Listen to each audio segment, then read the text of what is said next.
Susu benga. Kai vaga. That's your go. Yo ka kaya mapa mvaduwe. Na mira ne. Mo ne washima. Wam. Hecho en bayo. Kana ha vem yere. Kwam so mo ne yo. Hecho en bayo chi. Ha mao. Unaru yire ya. Na eja na wake. Kwa so hoa yo. He piave yesin bayo na chi. O mom adine sure go nyarega na sure bini alo va go sha edo na aka ngo tiam kuru ngo Tin wan tashi. bo ko so tama ma sen pen yo nge chane o ye bini sa ko o kwase ya o mom ale kama kwase ba pa ma kula ha gbega ano pamwa pamom papo janga gare Tindo yi la. Atemam shin sama yoloje. Motse jia to mbelvo jimichi. My version no passing voga. Nyumora ba zeyo. On a tawulanya. ba Iyo loketio. O teya se yange veson nana. temple Alon teje pe kai ka tema henga. pay lo nje la Tenya la jia mai zamaza shami. Dom shin vangeje. Ba Pam akunde ha gbe sha kwasela. Tachia mepine he. Alue wan kem so wele ne ate kem singo kem dido. Ba kwashun une fati otule na shin vangega. Mokpa kapeshin voje wala tuzo ka ha ma ya o shire mana sonduka me ka pen kala Chani o ya bayo shakwa uke kwasi Chani o ya wasi shakwa ukwasi keme Chani o ya bayo shakwa uke kwasi Chani o ya bayo shakwa ukwasi keme Itimba na wa kwasi vai pakte wa kwasi vyanzo Timba na wa kwasi vai jiri Timba na wa kwasi vai jiri Ba onduti Chani uya umbai agva bumu Yele niti jimyo Pama kunde hagbe kuma Susu benga Pama kunde Tachia wa ko si zebe oya azaola agbo kito na ha mwengo shamungu nina Samba vanshira kwa munu nkawe mega. Ageva edu gane no nere kwala hiya na mu. Twe. Nengi elegeva adu gane ne. Ichone va ageva zan aka egbepe egeva mana yi me do chone. Shi mwen pa mana teme chone me pe yo ageva venda. Ka kem kwase onu amba tachi ayo kapamba amsola akem onu a shami ave pam akunde ha gbe nala ala hiya na aga. Akem wana. Chari yosimbi shimomba kundu azava amini Hugbe engila no kwa tega yangi mu igbepe mu eko onu aya Ulivyoona mko pama kunde hagwe sana nenge.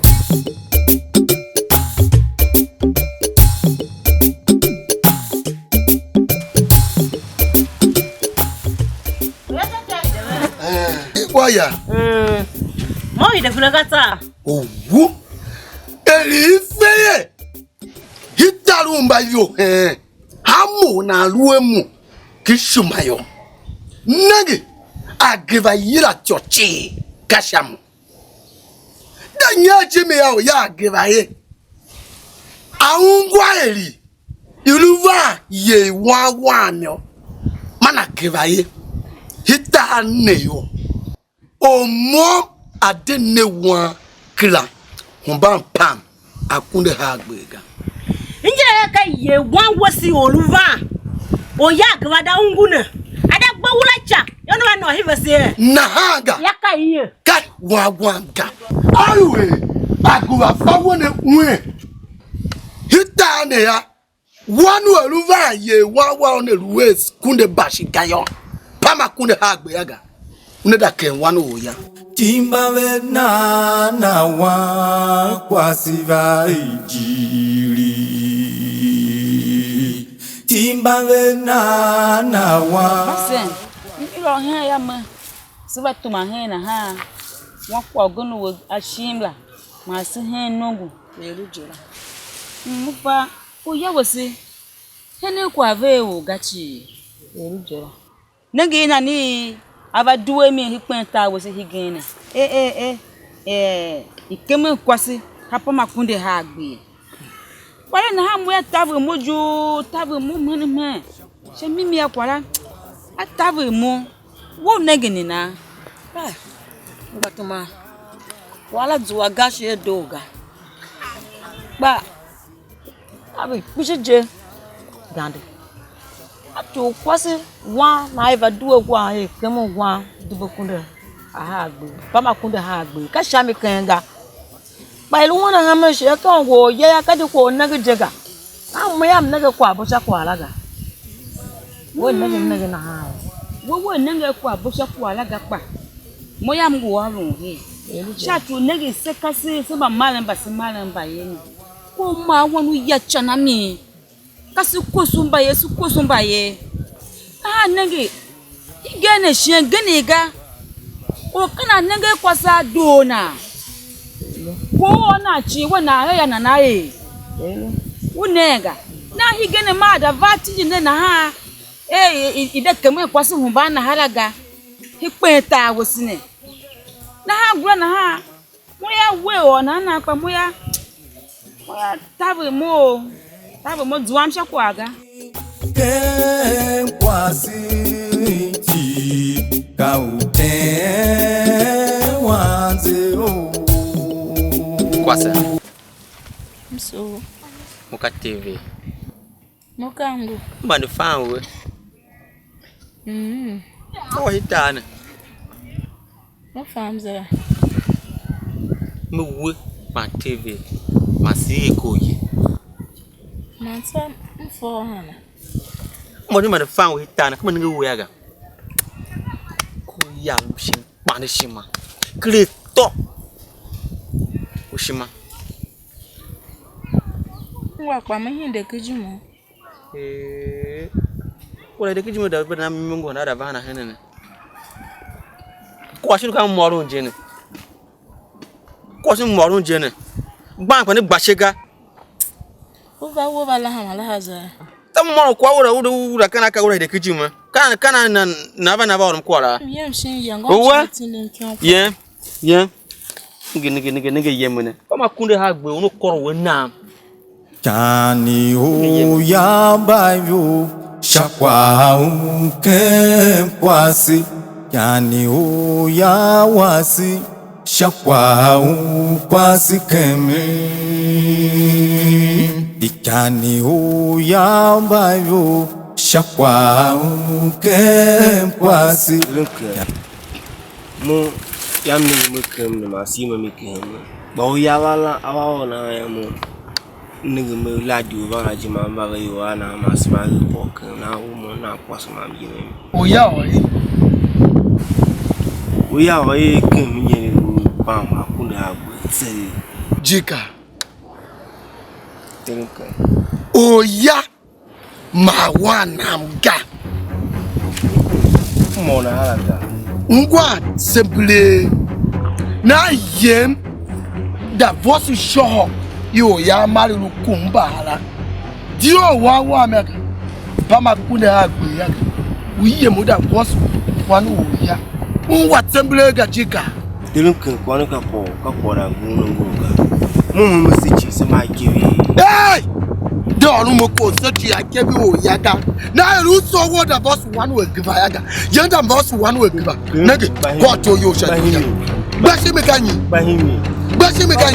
yanda boss ga jika yepo awo tempo ma wa to waga uza na ga uza to da yin pa de mo ru ko yagi no itaru ma yone nsoka na nwo be jikaga uwa baba kaga ukaga ba mo waru uka yagi itaru ma yone mo na ni nengewe be jikaga melu kwa kuma wo jiruka fawe tatia ujibe maruga wagi watsabrega shatuku na wo jikoga to reka jaka kwa ye nagi oluna chibi itaru na ga jika dati ojuwe wanu yirawe wawo ke ira jika ne ma wa la ba be won to shada ka ni oya ide yeme ide kwasi shashe pamakunde agbete na wa na mya oya ta jangwa ya ka kongono ngoga minna mo dungu wa kwasi na sito sina ba makuna ha gbego alo ya gba kai kama ba e kama kwasa ba makuna ha gbega walo shohola atona Nani uya wasi shakwa ukwasi kemi Nani uya bayo shakwa ukempwasi Nani uya bayo shakwa ukwasi kemi Mitima na wakwasi bari Make wakwasi bari Teve Ngamo. wa pande nina Bada chi. Ushongo jeka Ngamo. kana ga wegaya Ka ngwele ko ya ma. Odudo akitabe mu. wa gangwangu didoga Kwa ronga chi. upso Mbase. tsana gna wena hamba naga wedon mya Ko mona ha. Kwa mawo yaga. mhm Kulu kwa kamni ne ga chi. kashami Zawo shi gani. kashami ngulaka kwaso kwa ajiraga Kashami ngamo. kashami Denza. uza sungona No ngwa.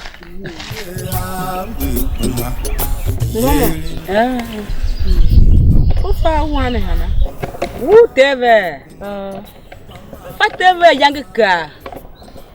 fateve yangika unengelwa na fakwa yaga wangula fakwa dido ngo yangi yoti ni womuza munda kan ke no mo wa no de no kwa ya nda ke no hinde ba zuwa mo ha gboda ya fon pa go na ma sumo kam sumo somebody le ya pinem sio na mo na me de mi le kuju mota mo olun ko lu ya o ma ku hinu ulaha mo helejila teve ngunu olumba kala gba se pa ga ilu kan mo ha pa ma kunde ha gbere kuno teve wa mene wakwashu tuna na teve tsa shachu teve lu mnenge na ha higeni aune kwala ga wala fakwa ze wala lahana laha wo paga ko ya tu ha we pili moyo alu teve ngunga to ilu wo ya na si yin ha ya o pata o ko ya pinochi oga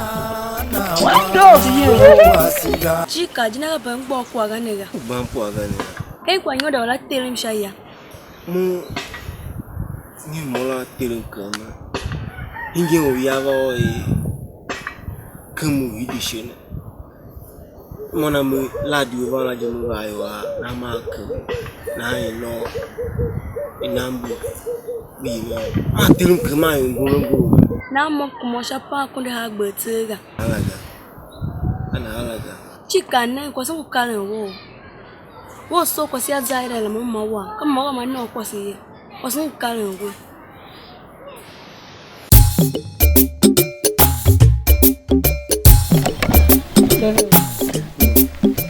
Oya yam nenge we yaw vi ngao.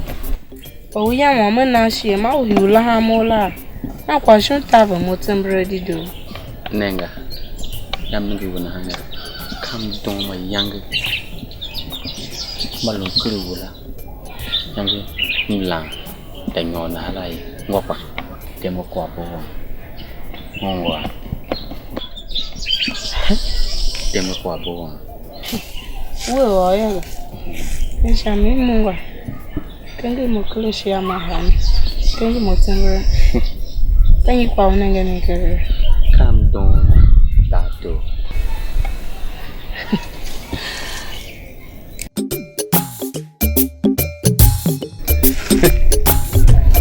Mungwa. Wako mungwa. Kwa hamboga. Asha mungu.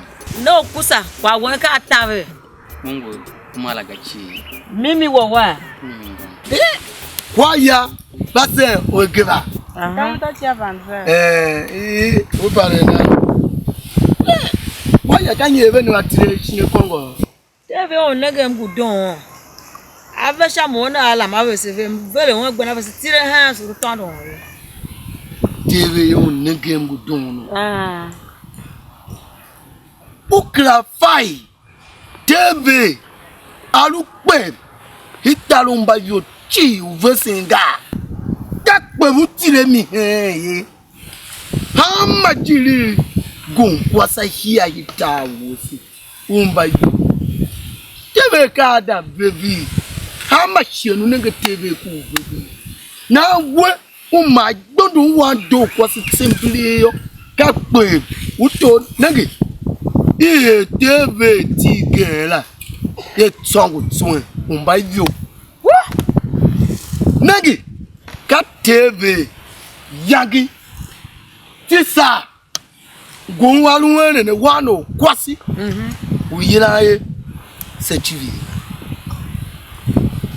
Katongu twe mbayo Kakbe mbayo ya baby bam Akana chizu kishi ya sheki oya wo kwa mi unwa ga yansi tera seri kusususu ufagaye Tebe na di tio akaya yemi yo munde wambo kwasila ya ba hinji bona hanu tebe yanda bobu yi o masivi enjio ka ko yagene ngeja se ba no se ba baga masikura kama o ayo grai ba se kwa ya wan nenge wagu na lu kwasi Melu e bungbenda olo ka je na wuwe jam pweshu ngwa akwa de moru mpure jem mva me yang tebe kwa ga alu e shima yo mane na izuwa ya ene ko ni so ya mbo bi we yaga Ngomo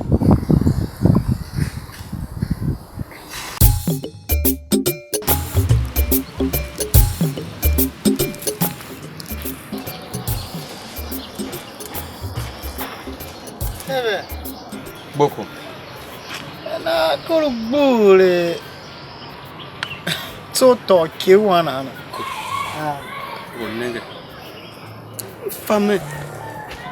O mache. Kana ba hia.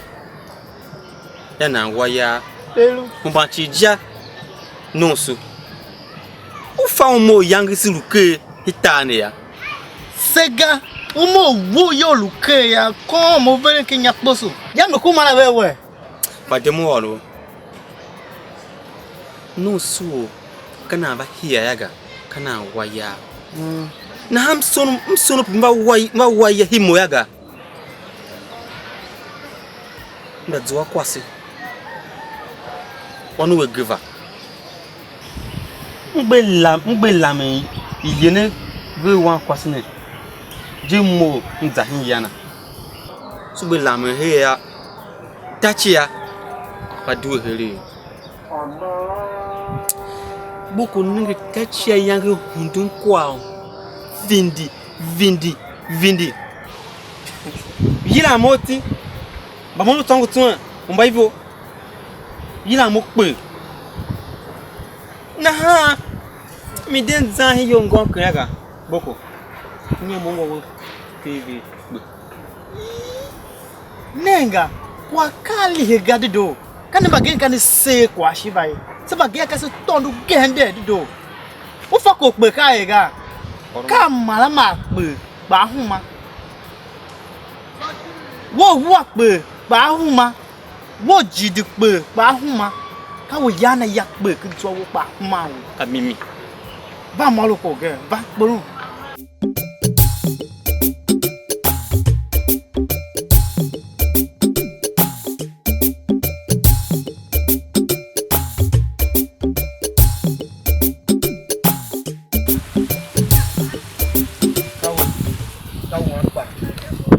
Tachia, you huga, you do Kiasha, white door. Maga, Ukumaga. Kawe bane. What? Can I kawe wo lama tacha? Ya nengi. Mo. Ali ni fire. Ni ali ne ka bojo bones waga. What? O yab no one be kasi ko yabango pasi pure. We yango kani pure. If I temen wo sham cheya. U kendi zo wo kamu we. Mumunta wo guvana. Che, o yira mana. Henu hela. Hitane ya. U fatu iri kwa la ga. Ungwa. Ka ko mo ru jela. Meza, nguva. Meta ko mo ru jela. Doga. Meza, nguva. Sebe kire nyola. Kani fai. Ni kani be pio ni kani yeme. Ka hitalo mba yoga. Wega. Kwaso kwase. Ikani uya vayo shakwa ukempwasi. Yani uya vayo shakwa ukwasi kem. Mwaje kwa o, awe ye kwa o, tondo ga. Enge ipishi. We izaliane ya. Nongusha fete wolu chakwasi. Hijila, ngwapa. Baba munga. Baba wo tachi ya ujuwe. Ele ya choga jimichi na hapa.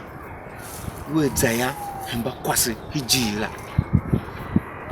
Kwasi kwa kuma kwasi shi. Ngwaze. Baba munga. Bacho ya de tavega. Dida hemba yoga. Ngwapa. Baba munga. Wanye kwa one. Avaye yo ambaye via. Aye ne temble di do. Kwa igbepe. Mana yega. Baye pewe. Aye hama kwa tondo. Tindo we wapa wan tika aye shachuku. Wurungo ukuma. Naharu we zaya. Hemba kwasi hijila. Ogen wachamige kaiga. Doshima yunwe yanga benemiga. Doshima ungwanange shayanaga. Doshima yunwe yanga benemiga. Doshima banjiga. Koyo shiyana kasa. Yunwe ben yanga benamiga. Hemba kwasi kana. Baba munga. Vivya inzo Kimba venana wa kwa sivya injiri Mila hama va. Baba no koneki. Bai vo de chi, pyo bai vo de chi. Dika lu vo su bai go sega. Hi ganga wo vo su bai vo chi. Ka ko we la. Ai, chi ka ko so la. Ai. Oya mato yela sehya. Mama, usoba wala mane wasa hindi yo yala. Masongwa kan wo kuma kono yoki yo yana gade wa no mumina kwala zo akwa. Kwase nage. Mna mane kaseka. Ka ko mi ye ne me. Vane. Mo wa ne je me la. Na wa mimi anango ya chana wana. O ma wanu na ye zanzan ya chana mi wanda kuma kwa ya.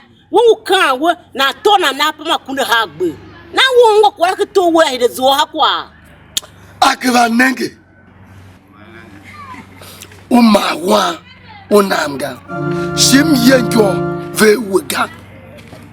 Alu bima ki kwa kira na ha. Mo yirim wo mo banga. ba yi o mo sha si ye de o ya Jani o ya bayo shakwa unke kwasi Jani o ya wasi shakwa unkwasi kemi faga me kwa la ye tu so ba ye Iye ne na ve ku hiden sha tuan na na. ya se am shi ya ka yongu o ya atindi momo mzaye da nya ya mfaga ta mo we kwa ya wa da nya ya ke ba ye momo mna kwa sikira mo ba pamba wu o ya ma wu nye kwa be we gba agba kanyi chuma vie cheme agwa wa ndeka ne mnu yide Loni ka tutu we bange ne wan kala gaba ma yega. nage mi Sa tu ko nenge. Tachia. Mama za hele gaba ne hi mbia kwala. Motutu hitalumba yone. Me swende. tomato mo mnu kwa ngun shi yao we giva ma niri mo me chi unju Over the fire gavaga. Ga welu dam oro tanana. na haga je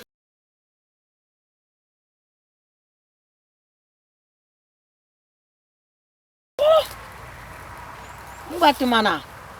Batima ngwa jako wanu chuku sachi anyeru lamna o yasha wumula. Ai na bon la ma o ya ka o ya ne yo na ye. Jo ba ya ndu ta ma ha ya ma o la ha nga. Jo du ta ma ha o mo na la ha nga. No ngo se ba du ta ma ha ya ko ba ta chi ya di na ha ke lu la ha. La ha won. Wa piri yo. Na ka we ane yo na ye. Kwaso tolo. Amele o Kwaso to. Ingila di da hi hana. Ngo pine na pine. Ka we no mo alu kpula ye gma tamunu no wo se kwa hemu na chiri no ga. Nangum zabene. Zabene chuchu. Ane lamune kala yaga. Di wona ke zabe chuchu. Mfai bebe ni ga. Alwe kala Mama we nenge kwaga. Wanaga kwaga. Alu de dumu za do.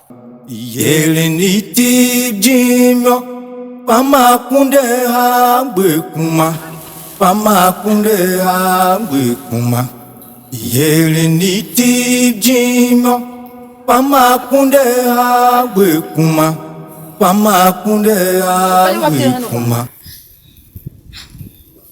Obatele kungulu va sho sim kungulu.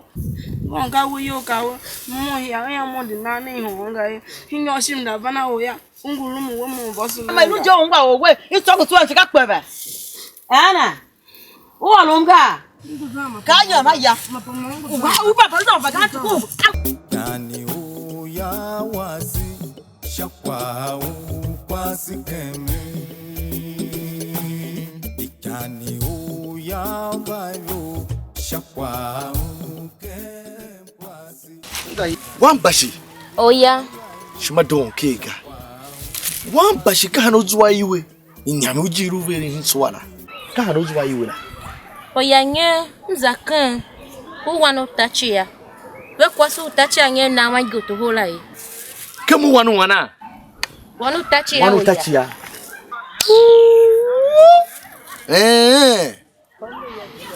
wan bashi mbande wanu woku otombu utachia mene na wan bashi oso pe hemo ken hipia mentade ze nyame ujira mjaga shinengi mo wanu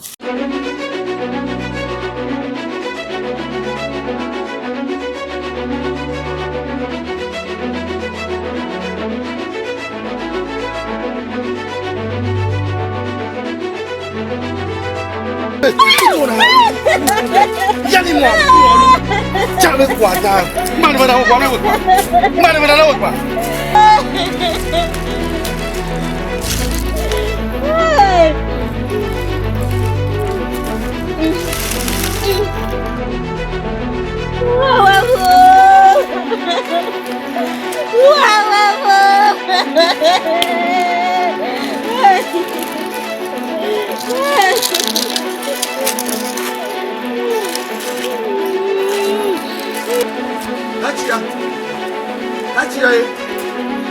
Tachia. Why Tachia? Oya wo nwana. Tachia oya wo ye. Aduwe. Ko ho wenga pa mo aru. Una hidea wo aru. Oya wo Tachia una hidea ga. Aru wo mo kasega. ngora na me aduwa gbe na wansha aduwa ke so le kala we ma wanchi duwa ne gbe na wankla moka sega ga na hanuka ngere kwa atumbu uhe betoga ya wanchi ere kwa atumbu uhe betoga na o ya wo ne hide yo aduwa ke so le sha tawe moto kaya alwaka bakpa yamna ba hana pata wada na kwasu kasaga na kula akpa ha wada na kwasu kasaga na ga yo shikanyi